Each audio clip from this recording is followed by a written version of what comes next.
এই সিনেমাটি এতটাই রহস্যময় যে পরিচালকও জানেন না এর শেষ কিভাবে হয়। The killing of a sacred deer নামে একটি সিনেমা আছে।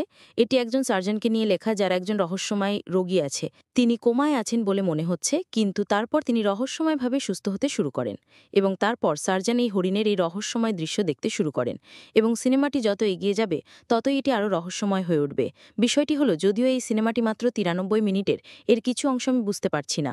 যেমন এই একটি দৃশ্যে সার্জেন তার স্ত্রীর সাথে কথা বলছেন এবং বলছেন, আপনি জানেন, এটি আমাকে সেই সময়ের কথা মনে করিয়ে দেয় যখন আমি হাসপাতালের বাসিন্দা ছিলাম এবং আমি হাসপাতালে একটি মৃতদেহ দেখেছিলাম, যেখানে একজন মহিলার মৃতদেহ ছিল যাকে তার প্রেমিক শ্বাসরোধ করে হত্যা করেছিল।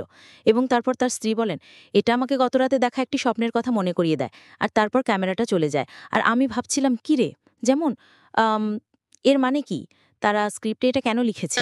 এই সিনেমাটি এতটাই রহস্যময় যে পরিচালকও জানেন না এর শেষ কিভাবে হয়। আর যদি আপনি জানতে চান এর শেষ কিভাবে, তোমাকে নিজেই এটি দেখতে হবে।